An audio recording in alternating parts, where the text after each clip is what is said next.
Graças a Deus. Eu cumprimento a amada igreja com a paz do Senhor. Louvamos a Deus por mais esta rica oportunidade. Eu confesso que agora estou sentindo que vai ser mais fácil lecionar. Depois de uma palavra dessa, introdutória, nosso pastor Pio e dessa oração, estou sentindo mais leve para poder ensinar aos irmãos um pouco daquilo que nós temos aprendido sobre o final dos tempos. Antes de nós lermos a revista, olha para o irmão que está do seu lado aí e pergunte para ele assim, com uma certa desconfiança: você está preparado para o fim? Louvado seja Deus. Pergunta preocupante, né, pastor Paulo? Nós quase sempre nem pensamos nisso, né? Mas a verdade é que nós precisamos estar preparados. Nós vamos aprender nessa manhã no sermão profético, que está no livro do Evangelho de Marcos, capítulo 13, e a nossa lição na revista é de número 11. Vamos aprender um pouco mais hoje sobre as preparações para o final dos tempos. Como que a igreja, como que nós devemos nos comportar preparando-nos para o final dos tempos, né? Nós estamos, muitos de nós, né, muitas igrejas, muitas pessoas, nem sequer preocupam com isso, né? O tema escatológico acerca da volta do Filho do Homem e do arrebatamento da igreja, o final dos tempos, é um tema assim deixado um pouco de lado, né? Nós temos visto nesses últimos anos a igreja tem pregado pouco, e isso certamente é culpa nossa, né? Nossa, dos pastores, pregadores, evangelistas, né? Mas graças a Deus que as nossas revistas, elas sempre estão trazendo esses temas, porque a igreja não pode ficar sem ouvir essa palavra acerca da escatologia. O Senhor dos Exércitos virá para buscar o seu povo, a terra caminha, a humanidade caminha para o fim, é irreversível. A humanidade está caminhando para o fim e nós, como igreja, temos que estar sempre preparados. Lição número 11, se os irmãos quiserem acompanhar comigo na lição, quem tiver, quem não tiver, Evangelho de Marcos, capítulo 13, sermão profético. Deixa eu colocar esse óculos aqui para poder me ajudar. Eu vou ler aqui as leituras introdutórias. Textual: passará o céu e a terra, mas as minhas palavras não passarão. Marcos 13, 31. Verdade aplicada: todo cristão precisa estar vigilante, orando, perseverando e cumprindo a missão, pois breve Jesus voltará. Objetivos da missão: mostrar que devemos perseverar até o fim. Perseverar até o fim. Destacar que Jesus virá buscar os escolhidos. Falar que antes da vinda do servo surgirão falsos cristos. Textos de referência: Marcos 13, do versículo 3 até o 7. E assentando-se ele no Monte das Oliveiras, defronte do templo, Pedro e Tiago e João e André lhe perguntaram em particular: dize-nos quando serão essas coisas e que sinal haverá quando todas elas estiverem para se cumprir? E Jesus respondendo-lhes começou a dizer: olhai que ninguém vos engane, porque muitos virão em meu nome dizendo: eu sou Cristo, e enganarão a muitos. E quando ouvirdes de guerra e de rumores de guerras, não vos perturbeis, porque assim deve acontecer, mas ainda não será o fim. Amém? Amém. Podemos assentar.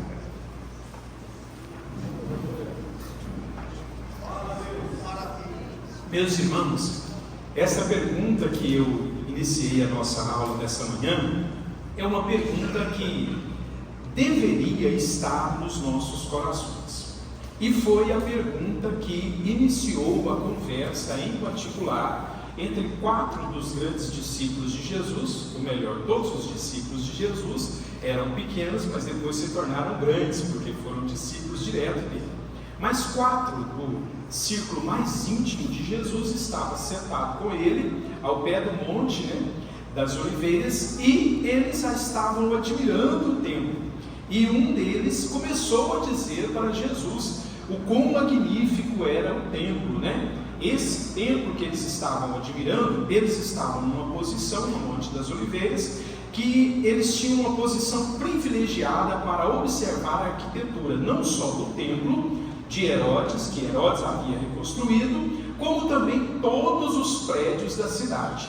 E os discípulos, numa conversa ali, talvez um pouco informal, eles olharam para Jesus e disse: Jesus, o Senhor já observou como é lindo o nosso templo, como é maravilhoso, como o nosso templo é grandioso, como tudo nele é gigantesco, como esse templo representa realmente o que Deus é, né? E o que Deus quer de nós, a nação de Israel.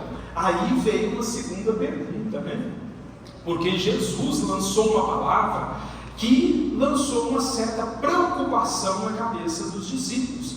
Jesus, depois dessa afirmação deles, olhou para eles e disse assim: pois é, esse templo é lindo, ele é maravilhoso, ele é grandioso, ele é esplêndido, mas já está chegando o tempo, e não passará desta geração, em que não ficará pedra sobre pedra, ou seja, haverá uma grande destruição sobre Jerusalém, e esse templo cairá. Aí os discípulos abismaram. Logo, por terem intimidade com Jesus Cristo, eles perceberam que Jesus estava falando de alguma coisa a mais. Não era somente da destruição terrena ou uma guerra que poderia acontecer ali. Jesus, lógico, estava falando ou querendo falar a eles de coisas maiores. E aí começou o assunto do sermão profético. Esse sermão ele é muito famoso porque ele foi trazido para os discípulos de forma particular, não de forma pública, como o Sermão do Monte, lá de Mateus 5, 6 e 7,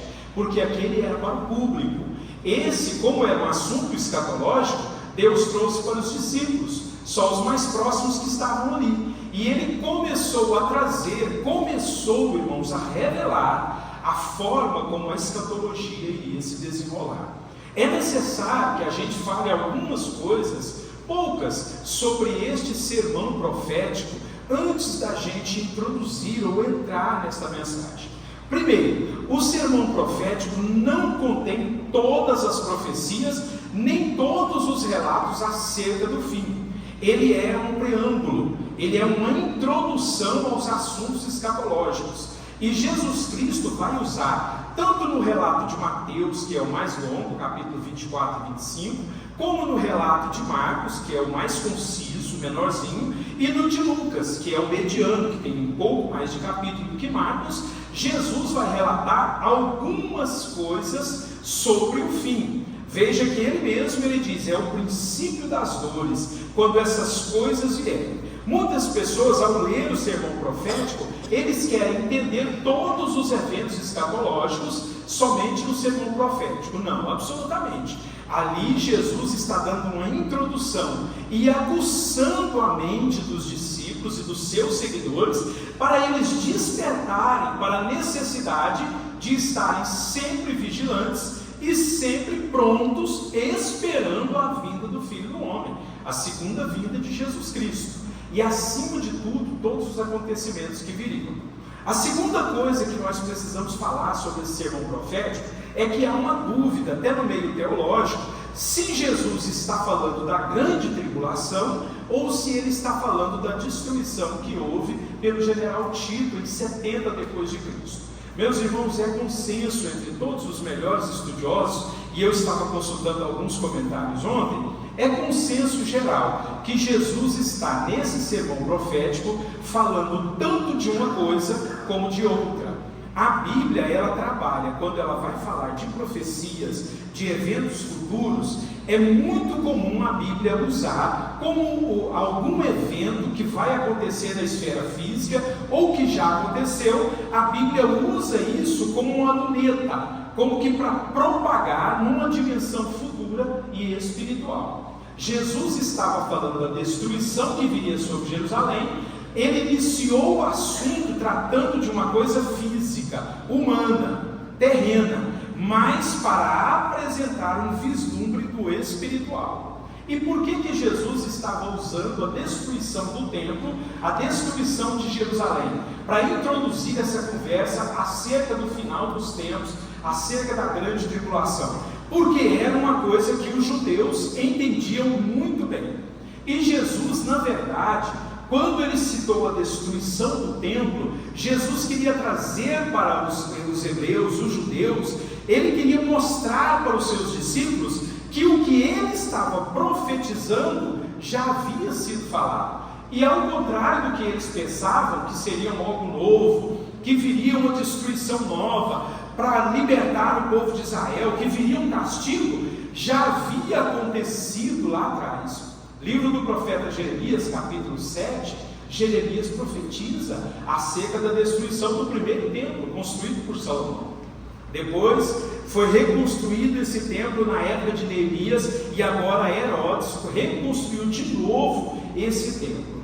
E o povo de Israel, o judeu, irmãos, eles confiavam demais no templo. Quando nós lemos o capítulo 7 de Jeremias, a gente observa a exortação e a repreensão de Deus sobre a relação que o povo travava ou tinha com Deus através do templo. O judeu, com o passar dos anos, eles foram se relacionando com Deus através do templo. Quando se falava em buscar a Deus, o que o judeu pensava? Vamos para o templo. Quando se pensava em fazer um sacrifício de expiação pelo pecado, vamos para o templo.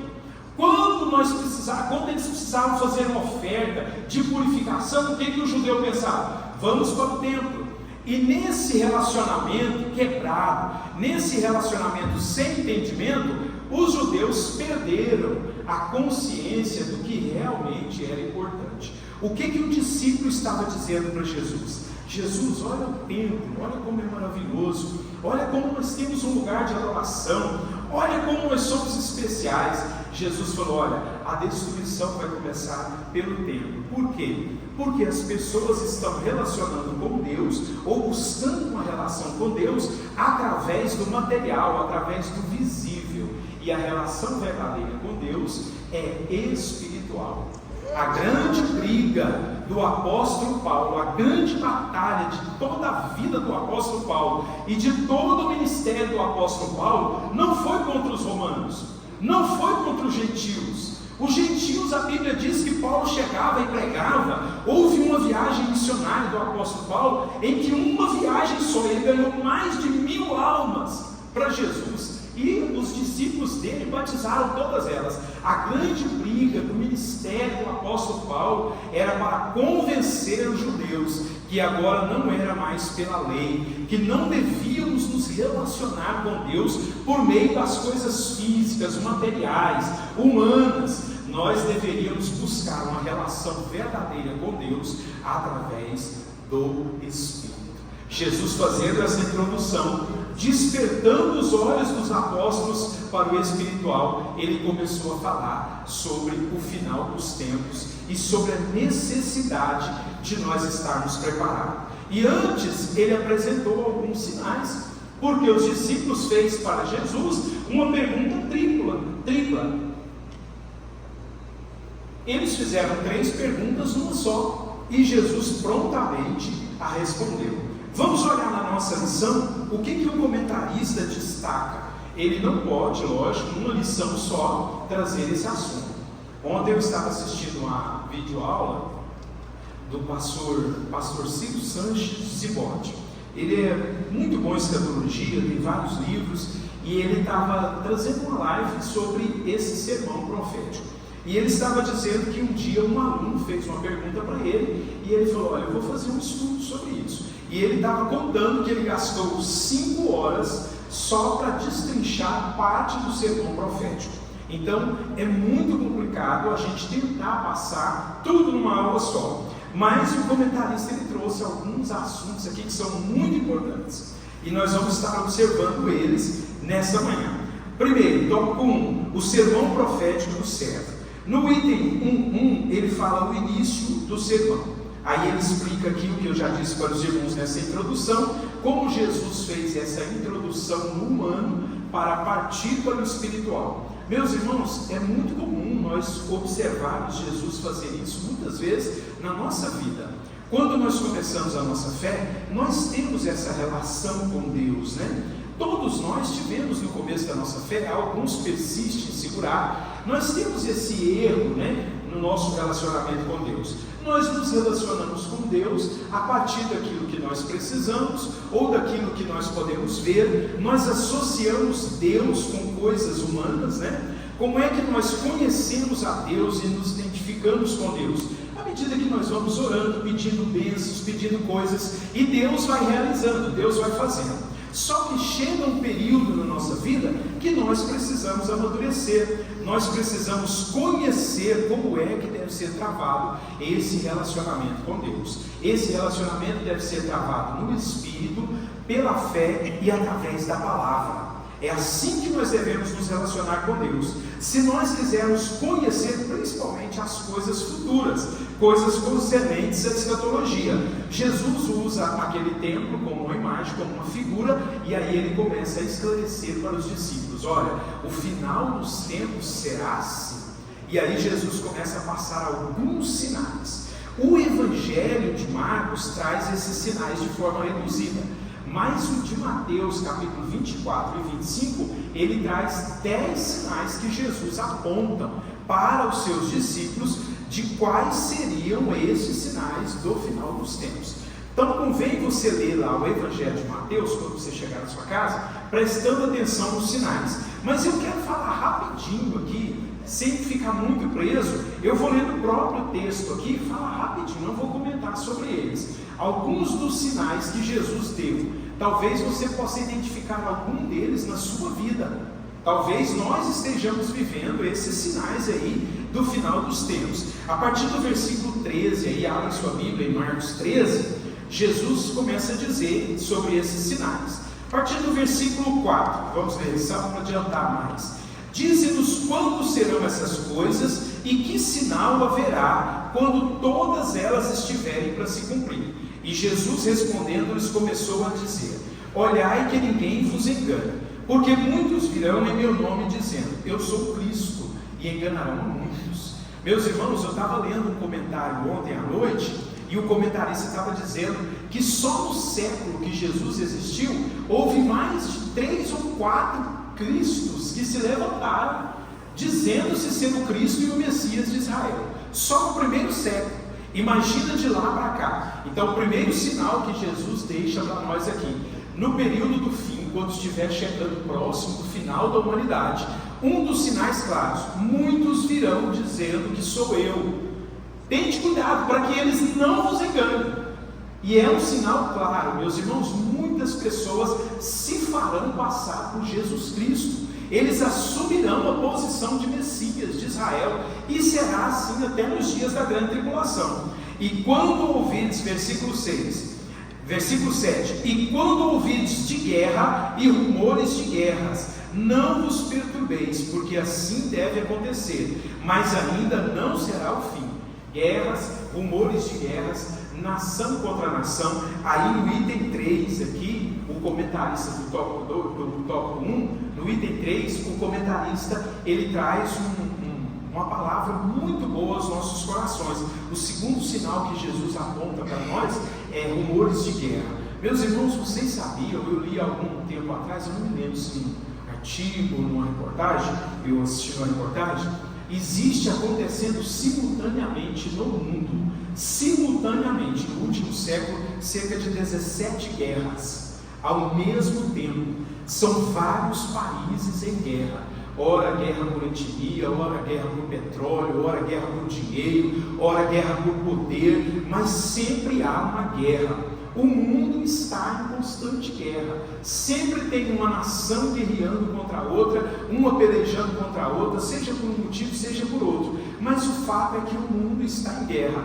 Desde a vinda de Jesus, o mundo passou por constantes guerras. A própria Palestina, o próprio Israel, hoje não é nada do que era na época de Jesus, porque os campos, os lugares históricos, todos foram destruídos por constantes guerras. A devastação que o homem trouxe para a humanidade. O último século mesmo nós tivemos a primeira e a segunda grande guerra mundial, que nem os melhores estudiosos sabem dizer quantas pessoas morreram, quantas vidas foram ceifadas. A segunda guerra mundial, o grande alvo eram os próprios judeus.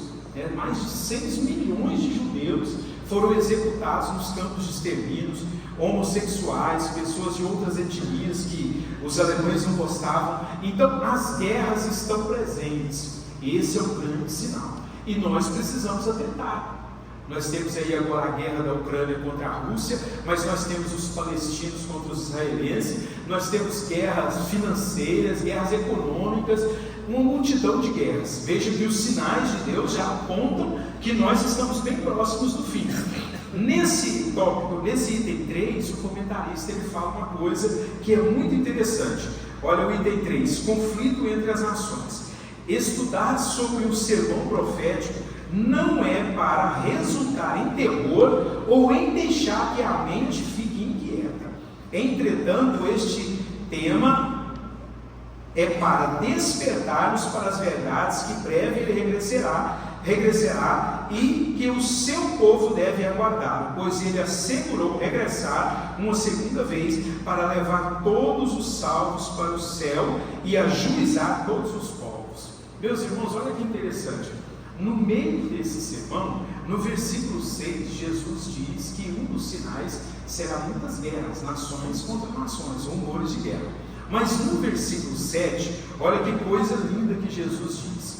Olha como Jesus fala, alerta-nos dos perigos eminentes, mas ao mesmo tempo, para os que são íntimos, Jesus sempre traz uma palavra de confiança, de esperança e de renovo na nossa fé. Lá no Antigo Testamento tem um versículo que diz o seguinte: os segredos do Senhor são para os que o temem. Olha como Jesus fala no íntimo para os apóstolos. Parece que eu vejo Jesus falando bem baixinho no pé do ouvido dele. E quando ouvirdes de guerras e de rumores de guerras, não vos perturbeis. Olha a palavra de Deus para nós como igreja. O sermão profético é uma palavra de alerta, de preparo, porque nós precisamos estar preparados. Nós já fomos tirados deste mundo, nós já fomos tirados do domínio de Satanás, nós já estamos debaixo da guarda toda poderosa do nosso Deus. Então convém-nos ficar guardados debaixo das asas de Deus e nos precavermos, estarmos sempre alertas. Mas pastor, como é que eu faço? Sabendo que o fim está próximo, sabendo que o juízo de Deus pode surgir a qualquer momento. Ficar tranquilo, fica tranquilo. Olhe para o irmão que está do seu lado e diga para ele assim: fique alerta, mas fica tranquilo. Você consegue ficar alerta, mas ficar tranquilo? Quem consegue aqui ficar alerta, bem alerta, vigilante, mas ficar tranquilo? Meus irmãos, nós ficamos alerta por quê? Porque nós já vivemos do outro lado da ponte. Nós sabemos o que Satanás é capaz. Muitos de nós sabemos o que Satanás já fez na nossa família, já fez no nosso coração, faz contra nós, como ele luta contra a igreja. Nós não queremos voltar para lá, então nós estamos sempre alertas e vigilantes. Mas o nosso coração, ele está tranquilo, ele está muito tranquilo. O apóstolo Paulo também frisa essa tranquilidade em 2 Tessalonicenses, capítulo 2, o versículo 2, ele fala: olha, irmão, acerca dessas coisas, eu não quero que vocês sejam ignorantes, não será desse jeito como vocês estão pensando, mas olha, sossegai, ficar tranquilo. Por que nós podemos ficar tranquilos? Porque nós estamos na mão do Deus Todo-Poderoso, nós temos a palavra dele. Jesus chamou os discípulos, disse: olha, o templo será destruído, coisas piores e terríveis virá, mas eu tenho um plano particular para quem crê em mim. Então, se vocês creem e forem fiéis, fique tranquilo, aguarde, e eu não só darei livramento para vocês, como eu vou colocar vocês do lado positivo dessa grande tribulação, e nós vamos ajudar outros a sair e se livrarem dela. Veja como o nosso Deus é bom. O versículo 7 continua nos alertando, mas trazendo essa confiança. Versículo 8: porque se levantará nação contra nação e reino contra reino, e haverá terremotos em diversos lugares, e haverá fomes. Isso será o princípio das dores. Outro sinal, versículo 9: mas olhai por vós mesmos, porque vos entregarão aos concílios e às sinagogas, sereis açoitados e sereis apresentados ante os governadores e reis, por amor de mim, para lhes servir de testemunho. Outro sinal claríssimo, esse nós estamos vivendo demais. Meus irmãos, nós estamos vivendo dentro da igreja, que a igreja ela tem sido enganada, muitas igrejas têm sido enganadas pela sociedade.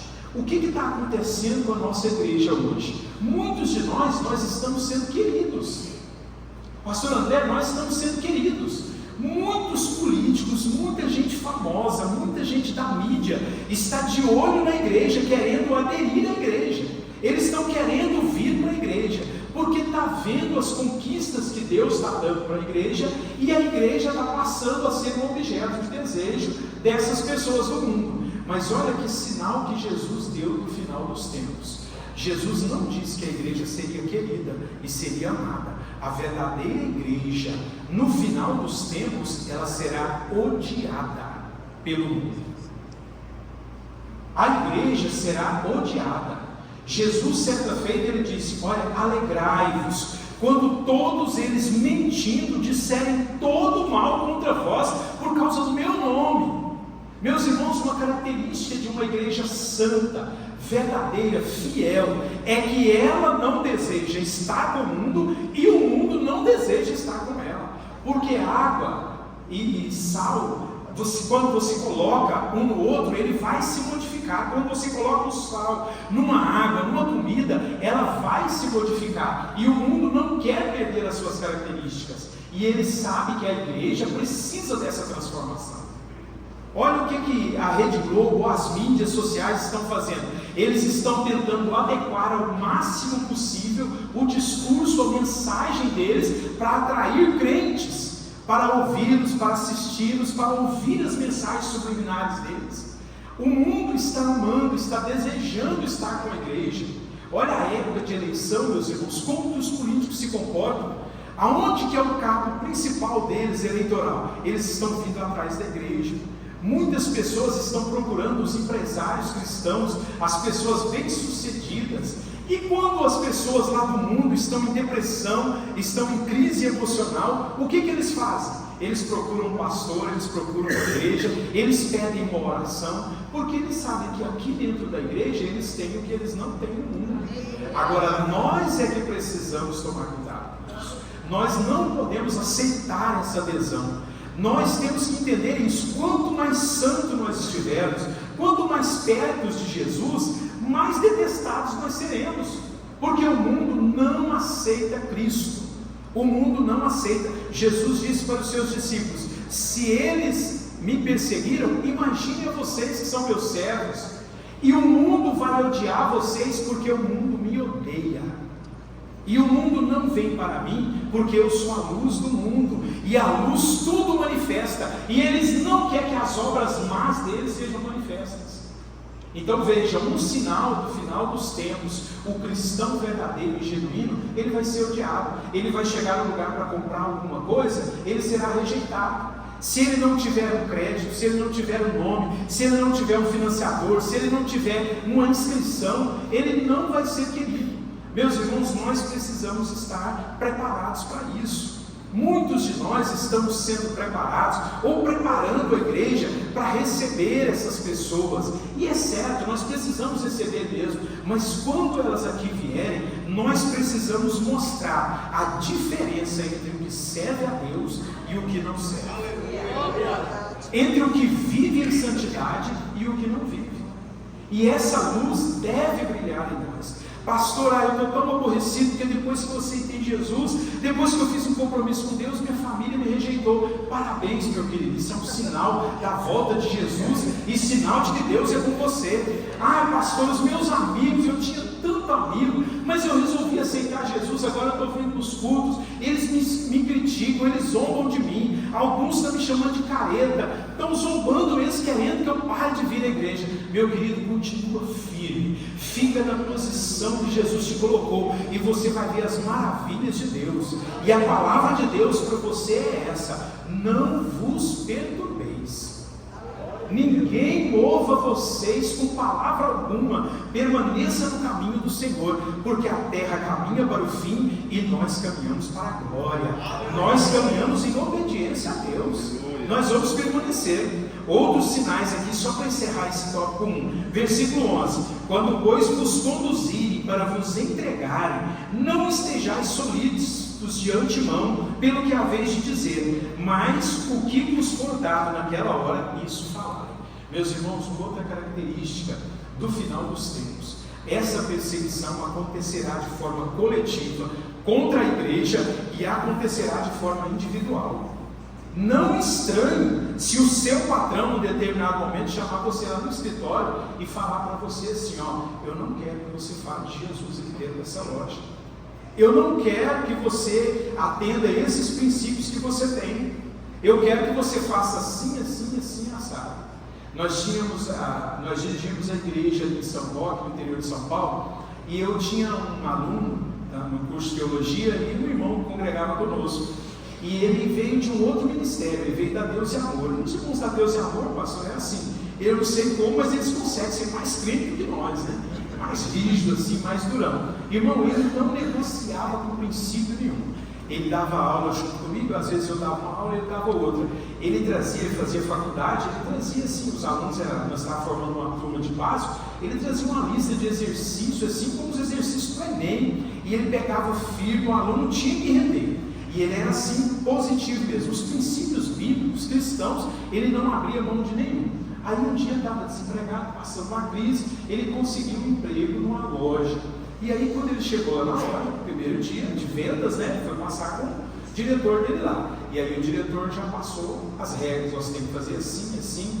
O cliente não pode falar muito, ele só pergunta o que ele tem, o que ele quer comprar, e você enfia o produto nele. Você tem 4.000 de vendas para vender todo santo dia. Eu quero que você venda R$4.000 todo dia. E aí ele disse que foi a primeira semana. Ele não conseguia simplesmente forçar o cliente a fazer nada. O cliente chegava e perguntava: quanto é esse sofá aqui? É tanto. Ah, mas nós temos um outro ali mais barato. Ele conduzia o cliente a fazer o melhor negócio para o cliente. Resultado: 3 semanas que ele estava lá, o diretor dele chamou ele e mandou ele embora. E isso vai acontecer conosco. Mas sabe uma coisa interessante? Olha o que Jesus disse aqui: quando vocês, no particular, no individual, forem colocados diante dos juízes, dos sacerdotes, dos inquiridores de vocês, não vos preocupem. Por que nós não devemos nos preocupar? Pastor, também nesse momento eu não devo me preocupar? Não, Jesus diz o motivo aqui: não vos preocupeis de antemão pelo que haveis de dizer, mas o que vos for dado naquela hora, isso falai, porque não sois vós os que falais, mas o Espírito Santo. Glória a Deus. Meus irmãos, no final dos tempos, nós só vamos conseguir ficar firmes diante das pressões, das coisas que vierem contra nós como cristãos, se nós tivermos o Espírito Santo na nossa vida. Pastor, o que eu devo responder? Meu marido está me questionando acerca da minha fé. Ah, meu filho está me pressionando. O meu patrão quer que eu quebre princípios, quer que eu deixe de ser quem eu sou. O meu patrão quer que eu faça coisas escusas, erradas. Olha, quando ele vier te inquirir, quando ele vier te pressionar, quando vierem te questionar, posicione seu coração, talvez mesmo sem ter oportunidade de fechar os olhos, faça uma oração e diga: Senhor, o Senhor nos prometeu que nesse momento o Senhor nos daria a palavra. Me dá uma palavra, Senhor. E o Espírito Santo vai ministrar nos nossos corações, e nós vamos fazer como Pedro nos ensinou: cada um de vós saiba responder com mansidão e temperança a razão da fé que há em vós. O Espírito Santo, pastor Paulo, nos dará uma resposta. Pastor Luiz, mas e se for o anticristo que estiver me questionando? O Espírito Santo te dará a palavra. E se for o próprio Satanás? Mas é sempre ele, irmãos, através de demônio, através de ímpio, através de quem quer que seja, é sempre Satanás nos pressionando, querendo nos tirar do caminho que Jesus nos colocou. Mas nós de antemão, olha, Jesus disse de antemão, Jesus já está nos preparando. Eu e você estamos aqui hoje assistindo essa aula para nós estarmos sempre preparados. Quando vier nos questionar, com mansidão e temperança, nós nós vamos responder pelo Espírito de Deus a razão da fé que há em nós. Então fique tranquilo. Olhe para o irmão do seu lado e diga: você está tranquilo?